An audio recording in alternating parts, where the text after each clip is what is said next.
Welcome into another episode of the WCPO High School Insider Podcast. I'm your host, Mike Dyer. Pleased to be joined this morning by OHSAA Executive Director Jerry Snodgrass, joining us from his office in Columbus right before the work session for the OHSAA Board of Directors. And Jerry, thanks for taking a few minutes. Oh, thank you for having me on. It's always a great opportunity to, sometimes clear the air on things, and I appreciate really the candidness at which you ask questions, and we give it to our listeners. Well, I appreciate your time as always, Jerry. And this High School Insider Podcast is presented by our local Chick-fil-A restaurants, where the winning play is always chicken. Download the app for extra points. Let's just get right to it here. It's been a busy summer, a lot of news. And as we start another school year, obviously you have 1 year of experience as the executive director, so I want to ask you a little bit more about that. But I guess just right at the top, how would you define a successful year for the OHSAA this upcoming school year?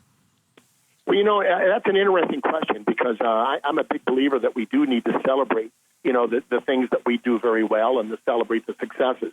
I went over that with our board at a summer meeting on several things like that. But I think there are so many things behind the scenes that do occur. How well we've handled, some of our court cases, and unfortunately a growing thing, some reorganization in our staff. And ultimately, the two major goals I had going into this were to tell our story better. And Mike, you play a key role in that. And I do feel that we've done a lot to tell our story better, to eliminate a lot of the confusion, to eliminate a lot of the arguing. And secondly, the goal was to make us more efficient so we can serve our schools better. We actually embarked on strategic planning over the summer, and I'm proud as can be to say that what came out of that starts with a mission statement, and the words starting in that mission statement are to serve. And I think, a directional change. And I'm not saying that we were bad in either route of that or either format of that, but I think we needed to take that to another level and refocus and kind of hit the reset button and do that again. So I feel very good about those two things, and I think many of our successes throughout the year fall into those two things.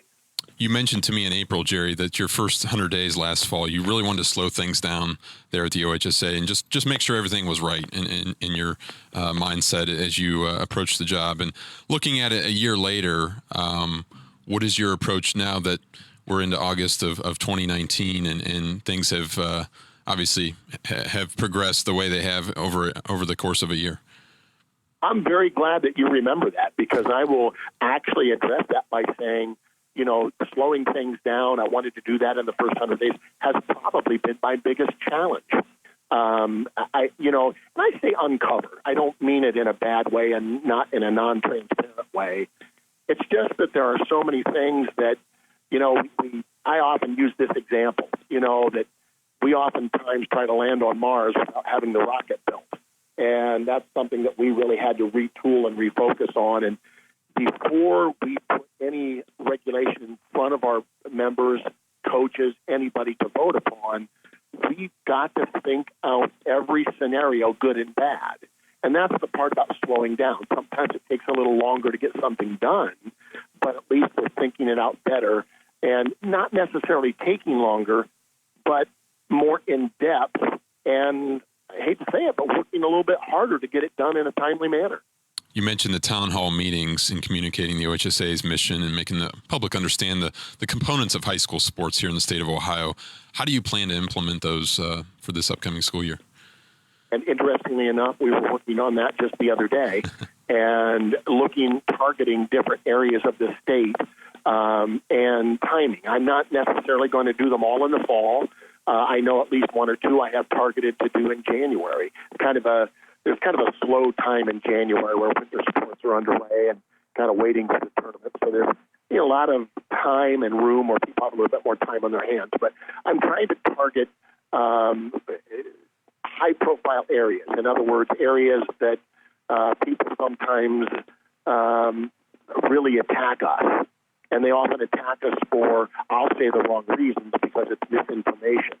And I know that I put myself out there, but I have no problem doing that. I'm respectful of the fact that people disagree with things, but I think if they understand a little bit more as to why and how it gets implemented, I think that goes a long way to supporting the ultimate goal, and that is, what we do for our student athletes.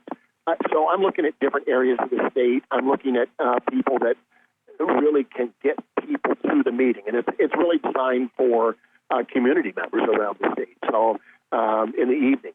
So kind of in the planning process of that right now. I've got 2 or 3 right now that I'm just looking at dates. One over in Martins Ferry, one over in Versailles, and I'm looking at some other areas. One up in Lima, one up in the Northeast. So we'll get them all planned. I mentioned there was a lot of news this summer. Obviously, not necessarily maybe what the OHSAA wanted to encounter or deal with, but plenty of attention on House Bill 166, and people can read up about that. There was a OHSAA press release earlier this week about how that affects components of the bylaws and transfers and increased participation opportunities for students with an F1 visa, and also the current GCO co-ed lawsuit regarding competitive balance against the OHSAA. But I guess just bigger picture question, Jerry, what have you learned from both of those scenarios, and how can you apply that going forward? Really in both cases to some degree, we can say that, the state legislature getting involved in our business, that sounds kind of bad, I think, when I say that. I think ultimately in both cases, it goes right along with the part of telling our story better. In that sometimes people want to make a rule because they think we won't do it. But we do have a democratic process. And I think it's incumbent upon me, and again, this goes back to telling our story better, that if we have a regulation that needs to be changed, if we have something that the members don't like, we have a very, very open way in which our schools can propose those rule changes. And if the membership votes to adopt it, even if I didn't agree with it, we accept it. And I think that's very persistent. I'm not sure we've done a great job of communicating to people that that's how we operate and that's what we do. And I think we really need to do that, and I think it will settle some of that stuff down a little bit. Jerry, I want to remind everybody that this High School Insider podcast was presented by our local Chick-fil-A restaurants, where the play of the game is always chicken. Try their grilled chicken nuggets with some Chick-fil-A sauce today. What reaction has your office received? There was some news last week about the state football finals, kind of switching gears here a little bit, Jerry, but the state football finals are going to have instant replay for this upcoming season in Canton in December. Has your office received any reaction to that? And obviously there's been a lot of discussion about not only that football tournament regulation, but also the 40-second clock. Just wondering if anything's come across your table regarding both of those. Oddly enough, we've had not very much about the 40-second clock. The instant replay, I will tell you, it's a good example of this. I am dead set against that. I am so dead set against instant replay, video replay. However, it is a National Federation rule that we're allowed to put in, and as the tournament series only at the tournament level. And, and that's going to be a big message that we have to give, because somebody's going to be screaming, why aren't we doing it at the first round of playoffs, at the regional quarterfinals? And, it's because it's the consistency. It's just not possible. We have some sites that host games in those first rounds that, having multiple cameras with replay just is not an option. So you can't do it at one place and do it at another. But we studied it. We studied what we thought was the best thing we could do. We did the exact same thing a few years ago when they did put National Federation-wise instant replay in basketball at the state tournament level. And as you know, we use it for, just the final shot of a game, whether it's a 2 or 3, and whether it's good. And that actually came out of us because of a Lakota West basketball situation several years back. But nonetheless, that is, it's something we've thought out. I've not had very much feedback on it. I think the feedback will come more from the standpoint of why aren't we doing it at first round? Why aren't we doing it at second round? And it'll be exaggerated even more when there's a controversial call, and I know that. Is that your opposition, just that you can't implement it at all levels, or is there something beyond that as far as your opposition goes? I think my opposition as a personal individual on this is that I think it was highlighted last year when it came to the Los Angeles Rams and the Saints. Sure. And now, of course, the NFL is putting in something relative to pass interference. I think what happens with that is you steer people to believe that every single play and every single call should be reviewed. And to some degree, I even wonder about that, saying, I'm a former coach, and we always used to preach to our kids, hey, that basket you give up in the second quarter is just as critical as that one you give up in the fourth quarter. So it's kind of hard to say that, this call at the end of the game is that much more important than one made earlier in the game. So I just think it opens the door to too much. Speaking of football, I always get this question. Is there any update regarding the state football final site beyond this December at Tom Benson Hall of Fame Stadium there in Canton? Well, not to make a long story of this when I say this, but one of the other challenges I faced, in this job is the number of site contracts for state finals in various sports that were either not agreed upon or not settled. A good case in point was baseball. We played baseball in Akron this past year, and we'll be again next year. After that, I do not know where we will be. Our state, our contract with the Schottenstein Center expires, I believe, at the end of this year. So some of those things are unsettled. Now, what that does is what people, and you know this as well as anyone, people challenge this stuff and don't realize that, hey, not every place wants our event. Right. And if sometimes when they want it, it's simply not affordable. We are a business, and we have to make business decisions. And that's kind of where we're at in the football realm of things, as to who wants it, but at the same time, who can also make it, financially worthwhile to us. And I do not hide behind that. As a nonprofit organization, it has to be financially sound for us to make a decision to go someplace, even considering, if we put that in the wrong place and we can't get attendance there because of where it's located. So there are so many factors, and that's the long way, which I said I wouldn't do, but that's the long way of saying that at this point right now, we're exploring several different options for football for after this year. What about in girls basketball as far as the March 2020 state tournament venue? And then that's a great question, too, because we now, and that's a good example in the case of Ohio State University, that really can no longer make the Schottenstein Center available to us when we need it. So if they can't, who am I to force them? Sure. And it's expensive to keep the doors of the Schottenstein Center open for one day of an event. And they're not going to lose money on that. So if we can't, bolster enough attendance to make a financially solvent for them also, we're challenged. With that, we have conflicts this year because the only week we had available to girls basketball and wrestling was the same weekend. Wrestling has to be at the Schottenstein Center because it's the only place that can hold 10 mats. And two, we are looking at one arena, the name escapes me here all of a sudden, that Ohio State has just opened. Covelli Center. Covelli Center, yes. We are still looking at that and its availability, and we're also looking at St. John Arena. That actually becomes an option now because of the building of the Covelli Center. So all the events that were in St. John prior to this were wrestling, volleyball, some other things. Those are now moving to the Covelli Center. A third wrinkle of that is that there's zero parking at St. John Arena, and I do mean zero during school time.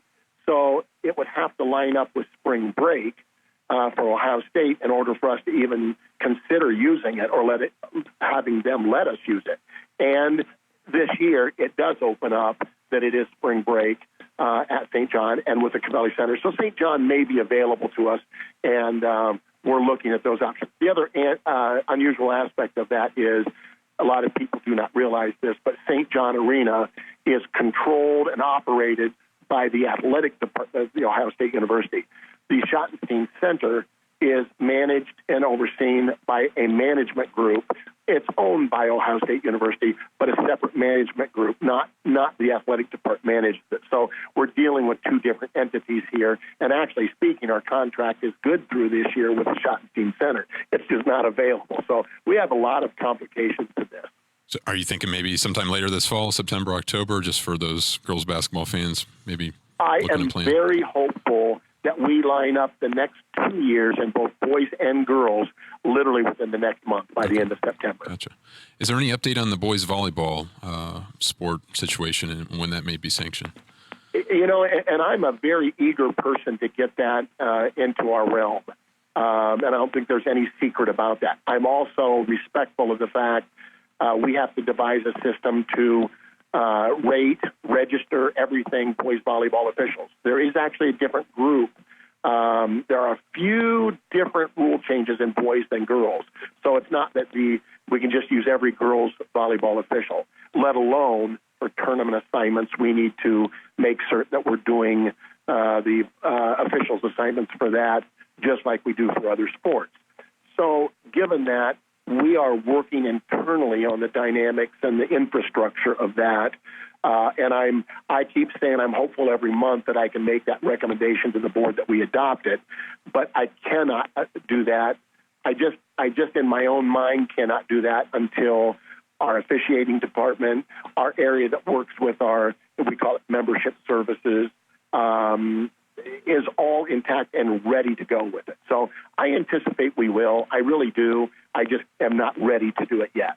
We kind of touched on a few officiating topics there just briefly, but I want to kind of leave you with this final question about one of the hot button issues was the alarming shortage of officials in Ohio during this past school year. And, we had a lot of discussions about that, but what is the strategy for not only retaining some current officials, but maybe attracting new officials at all levels when it comes to this school year?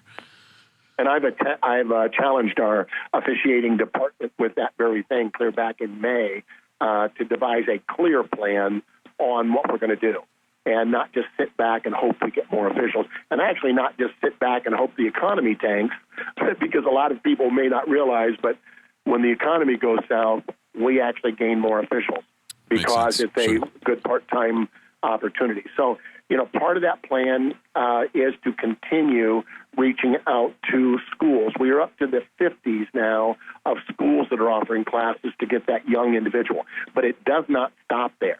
We have to look at how the cost for those young kids to become officials. We have to look at how we retain not just young officials, but even some older ones, and because we need them. But retaining them by our current methods of educating them sometimes are not the way younger people learn today. So I think we're looking at different ways rather than, we require, a lot of people don't realize too, Mike, that all officials have to attend 5 meetings throughout, starting at the beginning of their season or prior to their season. So we actually do educate them every single year. And the requirements are pretty tough. But looking at different alternative ways to still provide quality education, but make it a little bit more logistically feasible for them. So we have some things in mind, and we're going to do them in-house, but I'm confident we can at least have a plan to work forward.